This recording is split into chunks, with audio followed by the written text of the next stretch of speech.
Hi everybody, it's Christian from Serene Education, and I'm just going to be going over the four majors for the second week of August. So that'll make it the Monday the 4th of August through to the 8th, Friday the 8th of August.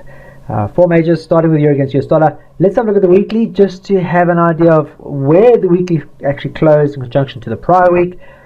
So starting with euro against US dollar on the weekly time frame, you'll notice that last week in fact was a very negative week indeed.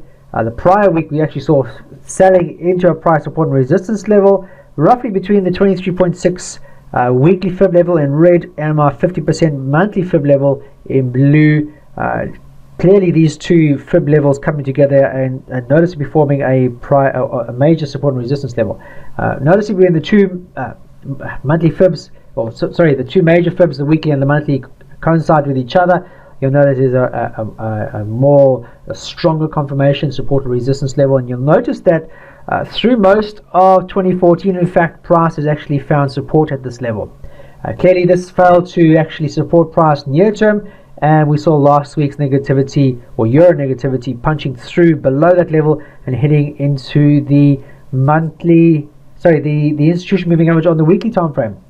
This week that's just closed recently, the prior week, that was the bearish goal. Last week's candle in fact actually we saw for the majority of the week actually trading below the institution moving average, so our target would have been primarily towards the 38.2 level. He had 132.42 change on the weekly time frame as our first target.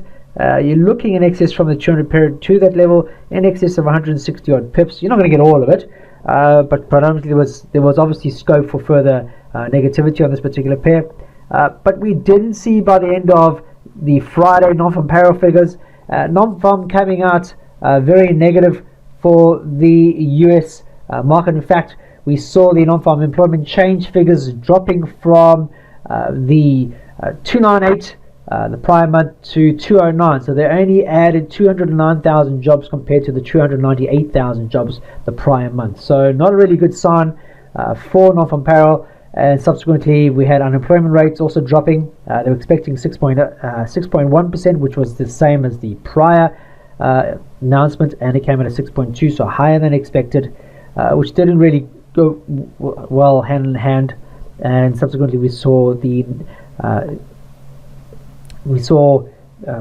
surprisingly the bounce towards the end of the week, and that in case actually saw price pulling higher, and because of the US bad data report. So where does it leave us now in conjunction to where prices come from and where we're likely to head? Well, the first thing I ask myself is, when I look at any chart, is are we making new highs or new lows in consideration to the overall trend? At the moment now, you'll notice that we haven't seen any new highs through most of 2014. In fact, February and April of this year we saw highs being tested here roughly around the 139.8 mark. However, since then we haven't seen price or euro actually moving higher since then, consolidating, and then we had this bearish engulfing candle and a shooting star, and we've seen negativity ever since. Price in fact making a new low recently over through June in fact, and now we're testing the institution moving average yet again on our weekly, and we haven't done so since early October of 2013, so not a really good sign.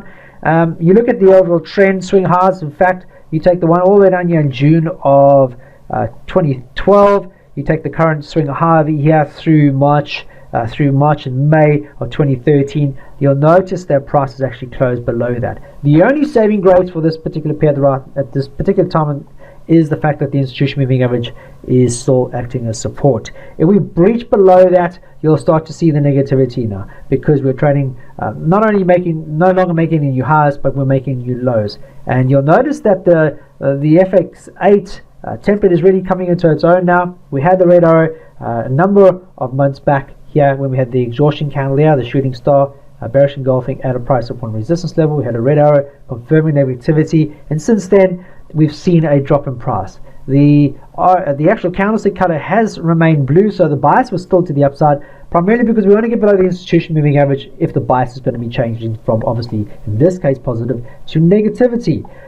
Not last week's candle, the week before, we saw the candle actually turning red, but it was still trading above the institution moving average. We want to see price trading below the institution moving average to confirm a genuine long-term LT change from a bias bull to a bias negative now. And if that's the case, then we want to see the first port of call at the moment now. The only thing that's not in our favor is we want to see price actually closing lower than the institution moving average on our weekly. So this week coming up, the second week, we want to see price, if it is in fact negative for euro, to see price trading below that level by Friday close next week. So what we do know what our requirements are. If we don't see price actually falling lower through Monday, Tuesday, Wednesday, Thursday, going into Friday obviously, then the bias is then going to start looking positive for the euro, and then we should start looking back towards this consolidated range over here between the 23.6 weekly and the 50% monthly fib levels as a potential target on our shorter term time frame. So what we can do is we can just draw a horizontal line here at the institution moving average and then drop down to our daily time frame, just pan out. So we need to see price trading above that dotted line, in fact, and then we could look towards the 139.49.70 as our first potential target to the upside if we don't see price making any new lows. So we do in fact have an idea of what we should be expecting for further negativity for the euro. As we've seen over the past couple of months, euro has indeed been falling. However, if she does not fall any further, she's then going to start looking counterproductive and then obviously bouncing high again. You can see that we haven't seen any new swings recently. So if you look at the swing ratio, we're looking in and around this area around here at the 139.49.70 as a potential target. If we stay below the 134.192, which is the institution on our weekly, then we should see or look to return to the downside for the 38.2 weekly fib level here at 132.50 as our first potential target or target to the downside, and that's in excess of 170 odd pips. Sterling, here again, we've now seen a full month of negativity. Price, you can quickly see, has been very, very positive since May of 2013. In fact, we've seen swing highs, which is what we want to see for an upside trend, swing highs. And when you look at the chart, that's the first thing I'll ask myself. Is price currently making new highs or new lows? She's not making any new highs, and she hasn't made a new high in the last month, in fact. So this 1718 area becomes an area of resistance, and price has actually fallen back. And she's fallen back to my monthly fib level here at the 162.82 mark. But in doing so, she's also breached a very strong level, psychological support and resistance level, which is the 1700 mark. 1700, nice round number. We like to work with round numbers. In fact, ideally, if the bias is still to be positive for the sterling against US dollar, then we need to see price trading back above that 1700 mark. Failure to do so, then we obviously can see price testing the price swing highs, and you can actually see now the price swing high is in roughly around the 1675 mark. But the monthly fib level is in the way. You can see this monthly fib level in blue has been a major resistance in the past through February of this year. Further consolidation support and resistance level going through April, May, June of this year as well. So the bias, you can still see prices still trading above the monthly fib, so our bias should still be to the upside. However, if price actually closed lower than the monthly fib level, then we're going to start seeing price making new swing lows, which is not a really good sign, because then we're likely to see the candle starting to change color, and therefore our bias would start from being from positive for the past year or so to one of negativity. You'll notice the long-term sentiment here, my indicator box is still pointing to the upside, so therefore my bias is still long. All intraday, the R squared is complementing, but you'll see there's a lot of negativity intraday, and that's pretty much what's happening and has occurred over the last month or so. We've seen no new highs, we've seen lower lows. So now my daily, ideally what I want to see going forward is I want to see price getting below the monthly fib level and staying below the monthly fib level. On my daily, you can see the red candles, and the daily here, you'll see the only thing that's not in my favor is the institution moving average, which is the MA down here, and that's clearly where the MA is just below us here, roughly around the 1671 and change, and that is in excess of 100 odd pips away from where price is trading right now. So going forward, look to see if there's any news coming out for the 4th onwards, to see if there's anything going to be reflective for sterling. We have construction PMI results on 9:30 on Monday morning for sterling. Got to get price back below the 50% monthly percent level here at 168.28 to see any further negativity. As long as she stays above this monthly fib level, we could see a consolidation with a confirmation for a potential swing high. So first port of call, we are trading at a major support and resistance level. If we are to see any further negativity for sterling against US dollar, we do need to see price trading lower than this current level here at 168.28 for this week. Moving on to the US dollar Swiss franc. Let's just zoom in here. This is the weekly time frame. You can see that price recently, am I making new highs and new lows? Well, near term, I'm making a new high, a swing high. We saw a swing high just recently over the past month or so. However, we're still trading below the institution moving average. And if I just pan out here, I want to just give you guys an idea of where the institution moving average has been ever since 2008. In fact, we had a breach not too long ago in 2010. That failed to actually materialize. Everything was in our favor for upside. However, price failed to do the last but most important thing, was find support for us to get a kick onwards to the upside. We've seen price since 2012, in fact, reattempting the institution moving average, failing yet again. A reattempt through the April-May of 2013, failing to actually take matters further and to actually build on that sentiment. We had some tweezed tops here, shooting stars, and we saw price revert to the downside. Here, near term, we had a blue arrow. The candlestick the past couple of weeks has gone positive, so it reflects we're looking for the positive correlation between euro, and we're getting that. We're seeing negativity in euro, so therefore we're seeing upside for the US dollar Swiss franc, and that's clearly playing out right now in terms. You can see that the intermediate trend is up, however the long-term trend is down. Ideally, we're going to look towards the institution moving averages, our potential riskier target near term. But ideally, we like to see price trading above that in order for this to be long-term positive for the US dollar against the Swiss franc. So near term, need to see new higher highs, and our first potential target is going to be towards the institution moving average. And you're looking in excess of 100 odd pips there. Take away the spread and stuff. Ideally, for this to be positive long-term, we need to be trading above the 23.6 on the weekly fib, and therefore we can target the monthly 23.6 fib above us as our clear objective. Failure to do so, then we're likely to see price heading back into the institution moving average, fighting with her as we've seen over the last number of years, and then falling back into the long-term trend direction, which is to the downside. So here, got to see further highs for the US dollar if this is to be genuine upside movement. You can take the price resistance level high here. There we go, as our potential support near term. So if price is going to be pulling back, we would like to see price actually not making any lower lows, but to continue building higher highs in order for this to be genuine upside. So 9,000 over here, 9,031 would have to be our weekly support level going forward. Last pair I'm going to go through is US dollar Japanese yen.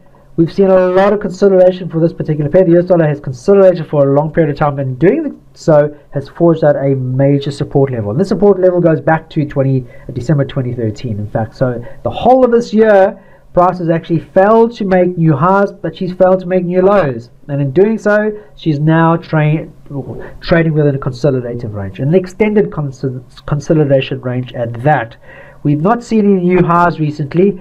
Price has actually been squeezed lower. So if we go into the daily, you can see price right now. We saw a lot of positiveness for the dollar heading into non-farm payroll. However, when non-farm payroll was made available on Friday, the news really didn't stack up for the US dollar, and subsequently we saw price pulling back on the Thursday and Friday.